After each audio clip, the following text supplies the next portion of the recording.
Hoy les voy a hablar de uno de los modelos más importantes de la historia de la física, el modelo atómico de Bohr. Este modelo fue propuesto en 1913 por el físico danés David Bohr, quien gracias a este trabajo revolucionario se convirtió en un pilar fundamental de la física cuántica moderna. Antes de entrar al modelo, conozcamos un poco a Bohr como persona. Niels Henrik David Bohr es un físico danés quien nació en Copenhague en 1885 y vivió hasta 1962. Su padre era un reconocido fisiólogo y desde niño lo rodearon científicos y filósofos. En 1903 entró a la Universidad de Copenhague, donde destacó no solo en física, sino también en historia y lenguas. Fue un estudiante excepcional y en 1911 obtuvo su doctorado. Ese mismo año viajó a Inglaterra para trabajar con los mejores físicos del mundo. Y ahí empezó una historia muy curiosa sobre cómo aprendió inglés, pues su inglés era muy limitado. Necesitaba comunicarse con Thomson, el descubridor del electrón, y más adelante con Rutherford. Entonces, Bohr tomó una decisión bastante inusual para aprender el idioma. Se sentó con una novela de Charles Dickens, específicamente The Pickwick Papers, y la leyó completa en un diccionario al lado, página por página, buscando cada palabra que no entendía. Y así, a puro Dickens y diccionario, Bohr mejoró su inglés hasta poder sostener conversaciones científicas de altísimo nivel. Hay algo muy Bohr en esa metodología, pues es resolver un problema con paciencia, creatividad y método propio.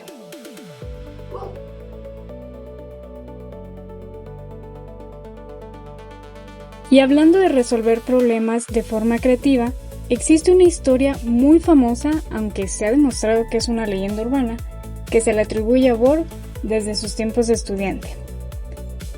La historia dice que en un examen de física la pregunta era: ¿cómo medirías la altura de un edificio usando un barómetro? La respuesta esperada era la clásica de medir la diferencia de presión atmosférica entre el suelo y el techo. Pero Bohr respondió: ato una cuerda al barómetro, lo bajo desde el techo hasta el suelo y mido la longitud de la cuerda. Obviamente el profesor lo reprobó por no usar física, pero Bohr apeló y le dieron 6 minutos para responder oralmente. Pasados 5 minutos en silencio pensando, dijo que tenía varias respuestas y no sabía cuál usar. Dijo que podría tirarlo desde el techo y medir el tiempo de caída con la fórmula h igual a medio por g por t al cuadrado. O parado en el sol, medir la sombra del barómetro y la del edificio, para calcular por proporción. O ya finalmente, dijo, toco la puerta del conserje y le digo, si me dices la altura del edificio, te regalo este barómetro. Probablemente sea inventada la historia, pero ilustra perfectamente la mentalidad de Bohr, la cual dice que siempre hubo más de una forma de resolver un problema. Ahora sí, vamos al modelo. Para entender por qué Bohr propuso algo nuevo, hay que entender el problema que existía.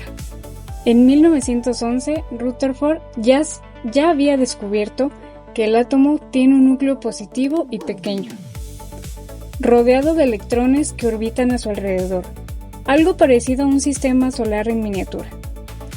Pero la física clásica tenía un problema enorme. Cuando una carga eléctrica se mueve en curva, emite radiación y pierde energía. Eso significa que el electrón debía ir frenando continuamente y caer en espiral hacia el núcleo en apenas una fracción de segundo, en aproximadamente 10 elevado a la menos 11 segundos. El átomo sería imposible. Además, los experimentos mostraban que los átomos solo emiten luz en colores muy específicos, líneas espectrales precisas, y nadie podía explicar el porqué del fenómeno. Entonces Bohr cambió todo eso. Bohr propuso 3 postulados fundamentales. El primero dice que los electrones solo pueden orbitar el núcleo en ciertas trayectorias permitidas, llamadas órbitas estacionarias, donde no emiten energía. En estas órbitas, el momento angular del electrón está cuantizado y cumple que m por v por r es igual a n por la constante de Planck reducida. Aquí n es un número entero llamado número cuántico principal. El segundo postulado dice que un electrón puede saltar de una órbita a otra. Si salta a una órbita de menor energía, emite un fotón de luz, y si absorbe un fotón, sube a una órbita de mayor energía. El tercer postulado dice que la energía del fotón emitido o absorbido es exactamente la diferencia de energía entre las dos órbitas involucradas. Es decir, delta E es igual a H por F, que es igual a E2 menos E1. Cada órbita o nivel de energía tiene su número de electrones.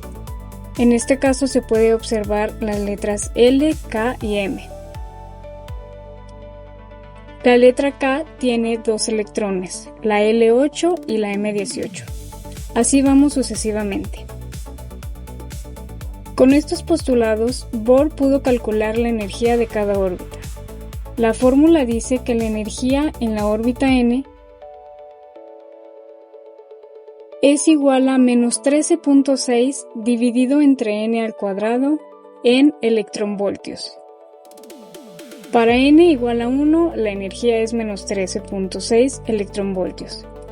Este es el estado fundamental, que sería el más estable. Para n igual a 2, la energía es menos 3.4 electronvoltios.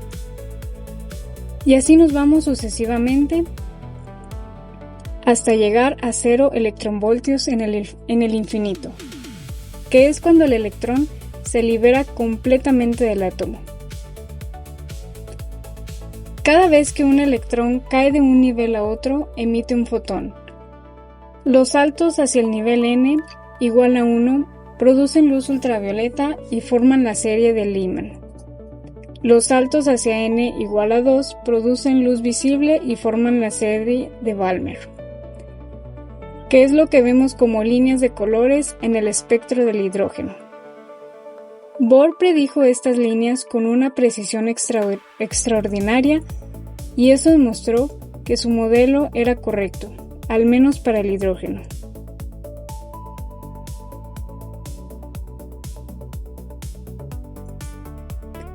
El modelo de Bohr logró cosas sorprendentes. Explicó por qué el átomo de hidrógeno es estable y no colapsa. Predijo con exactitud todas las líneas del espectro del hidrógeno. Introdujo el número cuántico principal n, que es la base de la configuración electrónica que se usa en química hasta hoy. Calculó el radio de Bohr, que es el tamaño real de la órbita más pequeña del hidrógeno, que es 0.529 angstroms, y calculó la energía de ionización del hidrógeno, que es exactamente 13.6 electronvoltios, un valor comprobado experimentalmente. Pero el modelo también tenía limitaciones importantes. No podía explicar el espectro de átomos con más de un electrón, como el helio o el litio. No podía predecir la intensidad relativa de las líneas espectrales. No explicaba el efecto Zeeman, donde las líneas se dividen cuando se aplica un campo magnético, y no daba una razón física profunda de por qué las órbitas eran estables. Estos problemas fueron resueltos años después por la mecánica cuántica completa. Para cerrar, hablemos del legado de Niels Bohr. En 1922, recibió el Premio Nobel de Física precisamente por este modelo y sus contribuciones a la física atómica. Su trabajo fue el puente que conectó la física clásica del siglo XIX con la revolucionaria mecánica cuántica del siglo XX. El concepto de capas y subcapas electrónicas que usamos hoy en química tiene su raíz directa aquí. La física de los láseres, los semiconductores, los diodos LED y gran parte de la electrónica moderna se basan en principios que comenzaron con Bohr. Incluso existe un elemento en la tabla periódica llamado borio, con número atómico 107, nombrado en su honor. El modelo atómico de Bohr nos enseña que a veces para avanzar hay que atreverse a romper las reglas de lo que se creía posible. Exactamente lo que Bohr hizo en 1913. Muchísimas gracias por su atención.